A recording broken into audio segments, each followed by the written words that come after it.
আমি বরিশালের ভোটার। বরিশালের? জি। সামনে যে নির্বাচন আসতেছে, তো কোন দলের হাতে দেশ চাঁদা মুক্ত থাকবে, ঘুষ দুর্নীতি মুক্ত থাকবে বলে মনে করেন? আমি মনে করি বিগত সরকার ভালো ছিল। আওয়ামী লীগ? জি, আওয়ামী লীগ ভালো ছিল। জি, ধন্যবাদ আপনাকে। চ্যানেল থেকে আসছিলাম, ভালো আছেন? আল্লাহ রাখছে। আচ্ছা, ধরা লাগবে না, আমি ধরি, সমস্যা নাই। আপনি কোন এলাকার ভোটার? আমি এলাকার ভোটার। যেখানে বাংলাদেশের মধ্যে তো? বাংলার থানা ভোটার।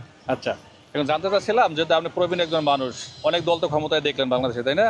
সামনে একটা নির্বাচন আসতেছে, সেই নির্বাচনে কোন দল ক্ষমতায় গেলে দেশ ভালো চলবে বা আশা করা যায়, কি চিন্তা ভাবনা করছেন? চিন্তা আপনার কি করবো মনে হয়? যদি মনে করেন যে আওয়ামী লীগ ফিরে আসতে ভালো হবে, সেটা আপনি বলতে পারেন, আমরা জরিপ করতেছি তো।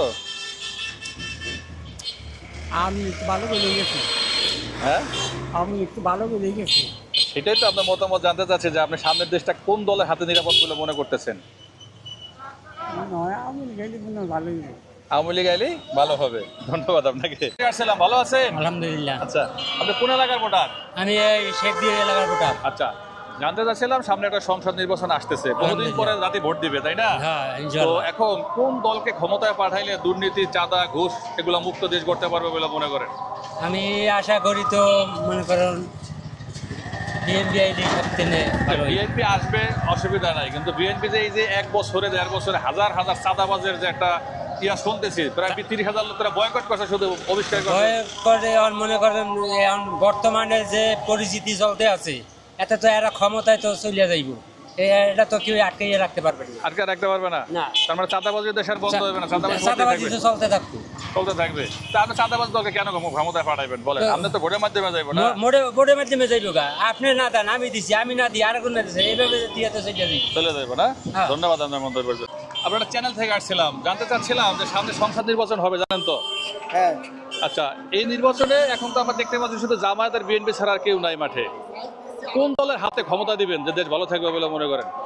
জনগণ যাকে যোগ্য মনে করবে, জনগণ তাকে। আপনি তো জনগণ, আপনাকে আগে যোগ্য মনে করেন, এই জন্য জানতে আসছি। এখন তো আমরা তো বিগত সরকারও দেখছি যে কিভাবে উন্নয়ন করছে। যে সরকারই ক্ষমতা আসুক না কেন, টুকটাক উন্নয়ন করে, স্বাভাবিক এটা। দুর্নীতি তো করে। হ্যাঁ, দুর্নীতি থাকবেই। যে দল আসুক না কেন, সে দুর্নীতি করবেই। এখন দুর্নীতিমুক্ত দলকে বাংলাদেশে নাই। এখন তো বর্তমান রাজনীতির প্রেক্ষাপট বাংলাদেশের ভিতরে সবাই দুর্নীতিবাজ।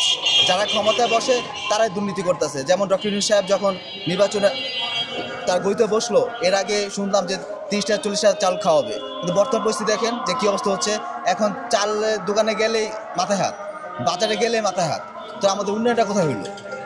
আমাদের যে আশা দিল, সেই আশাটা কি বাস্তব রূপ ধারণ করলো? তারপরে তো মানুষকে আশা নিতে হয় যে রাজনৈতিক একটা সরকার আসবে, সেইটা সরকার কোন সরকারটার হাতে নিরাপদ হবেন বা ভালো থাকতে পারেন, একটু এটা চিন্তা করতে পারেন না? এটা তো বর্তমান যে দেখে আসছে যে গত গ্রামে আওয়ামী লীগ ছিল সরকার ক্ষমতায়, তার দেশটা অনেক উন্নয়ন করে দিয়ে গেছে। হ্যাঁ, তাদের দোষ গুণ থাকবে, স্বাভাবিক। আমি মনে করি যদি আওয়ামী লীগ সরকার যদি ক্ষমতা নির্বাচনে অংশ করতে পারে, ফিরে আসতে চায়, মনে করি জনগণ সেটাই রায় দিবে। আচ্ছা, ধন্যবাদ আপনার মন্তব্যের জন্য, বুঝতে পারছি। আচ্ছা, আপনি কোন এলাকার ভোটার? হ্যাঁ, কোন এলাকার ভোটার? দেশের। আচ্ছা, আমরা জরিপ করতেছিলাম যে একটু দাঁড়ান 1 মিনিট। সেটা হলো যে বাংলাদেশের সামনে সংসদ নির্বাচন আসতেছে, কেমন দল বা কোন দল ক্ষমতায় গেলে দেশের ঘুষ, দুর্নীতি, চাঁদাবাজি, সন্ত্রাসমুক্ত থাকবে বলে মনে করেন? মন্তব্য নাই?